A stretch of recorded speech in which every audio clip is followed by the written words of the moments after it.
Hello and welcome to another round of mechanics you didn't know existed or at least may have forgotten about. Starting with Sith Eternal Emperor, he's got a couple of things in his kit that, might not be the most impactful, but they're just things that I kind of forgot that were there. So for this one, his special where he does his mass assist and recovers protection, I did not know that Jedi enemies defeated that turn cannot be revived.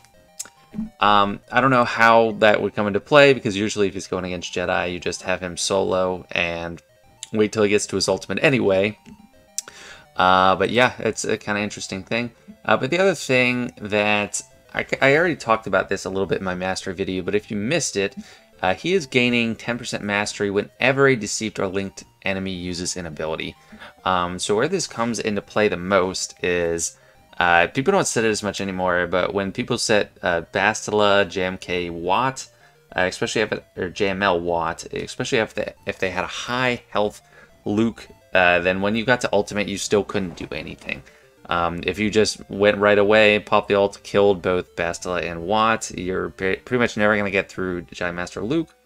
But if you're a newer player, this might be more impactful to you, because if you come across that team in 3v3, you just want to leave Sith Eternal out of Ultimate for a while and just keep using basics. Let the other team do a lot of abilities, because they're not going to kill you. They don't have a lot of teeth. It's just a timeout team. So wait until your basic is starting to do like 70,000 damage or something like that, and then he'll be able to chew through Jedi Master Luke's ultimate or bonus protection when it gets to it. Also in So Discord, I forget about the Jedi and Rebel synergies for a lot of his kit, because that's not how he's used. That was how he was designed. He was released at the same time as JML. But see, Deceived Rebel and Jedi enemies can't gain bonus turn meter, because that's kind of nice. And that, if you're playing against JMK, that's not really doing anything, because they don't gain turn meter anyway. Everyone is just immune to turn meter manipulation. But yeah, kind of interesting stuff that kind of falls through the cracks. Next I got Raddus, and specifically I am looking at his anti-Empire mechanics. So in his leadership, you don't see it that much, because I don't think people usually use Empire against him. And there's a good reason. Never use Empire against him, because when an Empire enemy gains bonus turn meter, they're inflicted with daze for 2 turns, can't be resisted. That is huge. So that shuts down Imperial Troopers, Iden, Mara Jade, Palpatine. Pretty much most of the Empire teams except like Lord Vader run off of turn meter manipulation or bonus turn meter, and I guess Darth Vader lead is fine. But yeah, like if you think you can just roll over a Raddus team, just get out the gate, get some turn meter, and run them down quick, it's not going to work. You're going to get permadazed, and you're never going to get anywhere.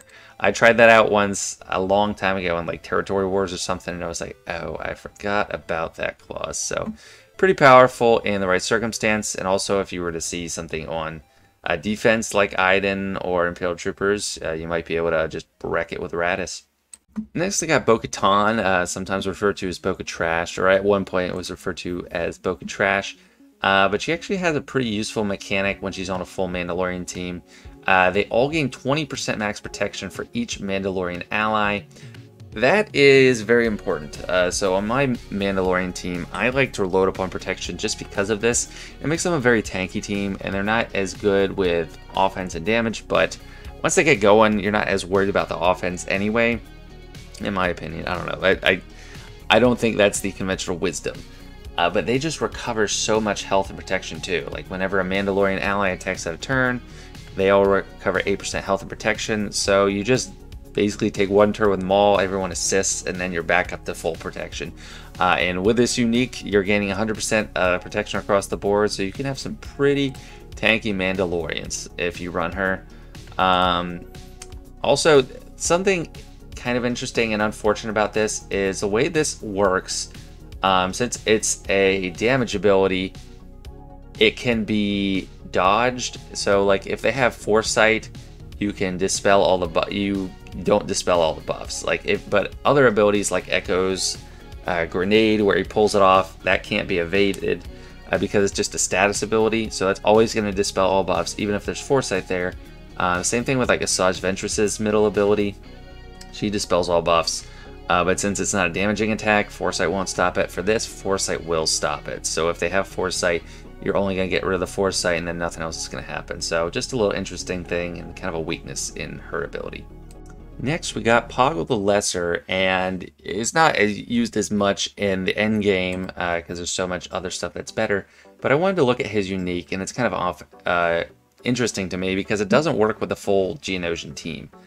So Poggle has 5% evasion for each other ally with Hive Mind. That does apply to him, so that is benefiting him. But here, Separatist allies without Hive Mind have plus 25% offense and gain additional 25% offense for each defeated ally. So that can stack up to a lot of offense. If it's just Poggle and like Django left and 3 die, that's just plus 100% offense for him.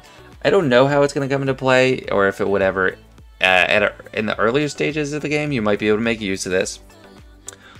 With just Django, so like him leading Django and then like Droideka or something, they get more offense in 3v3.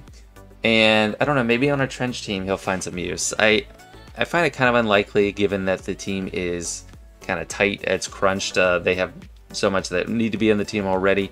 But who knows, maybe this could actually make an appearance in that team. Next, I got Biggs Darklighter here, and he does not see much play at the top, but I did see him actually in a high-level Grand Arena recently, and with the, what is it, Mon Mothma, and it kind of tripped me up a little bit, or it caused some problems, because here's the clause. He gains 100% turn meter and evasion off for 4 turns, that's a lot, after surviving any damage from an Empire enemy, or a critical hit from an enemy. So this makes the most use for me in Conquest. Like if I would throw him in with like a Raddus team or another Rebel Fighters team, it kind of makes sure you're going to get initiative. And I guess with Mon Mothma it'd work better. And make sure you get an initiative, because if he gets critically hit, he gets 100% turn meter, and then he can get the team going, especially since he's a support and he has Zealous Ambition. But also if you're taking like Iden troopers against Mon Mothma, it can, I don't know if it'll lose the battle for you, but it was really annoying, and they were just constantly getting turn meter for Biggs, and then he got the thing kick-started. So I was saving him for last to go, and it's just, he seemed like he was always at 100% turn meter. So kind of interesting, not a great character, but can definitely find some use with that. Next up, we got First Order Officer, and this one will actually have some strategic importance when you're running a team with Supreme Leader Kylo and raids or something else, although not for much longer since they're changing up the raids. So Pinning Shot, if any turn meter was removed this way, because he has a 50% chance to remove turn meter, you're going to give each ally 15% turn meter. So with Supreme Leader Kylo Ren, you might want to be careful when you use this, because you don't want him to gain turn meter, because that's going to make him weaker. But then also, all First Order allies have their cooldowns reduced by 1. So this is something you don't want to spam. I think you want to save it until you have key abilities on Kylo Ren on cooldown. It's kind of tricky to bounce with Hux because he passes the turn to Kylo and resets his cooldowns as long as Hux has advantage. But if that hasn't happened, and then Kylo Ren has used both specials, and then you get First Order Officer up, probably in a raid, then that's when you want to pull this. Otherwise, you want to save it. You don't want to use it because it's just going to make him weaker. So a lot of times in the raid, in the Sith raid, I just use the basic all the time, or this, because this gives 100% turn meter too, and you want to limit the amount of turn meter you're giving Supreme Leader Kylo Ren so he doesn't turn into a paper mache man. And last for this video is 3PO and Chewie, and this might not be the most applicable hidden mechanic, but it is kind of surprising.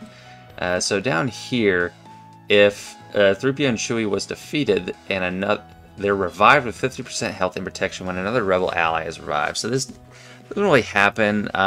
He's always on the CLS team, so it never happens there. But it could make for some kind of unique, tricky Mon Mothma team, because she does have the revives, and then if she revives someone else, she gets just another bonus. And even though he's not a rebel fighter, he's going to be assisting all the time because rebels, so he'd blend right in, and then there'd be some extra great support effects for it.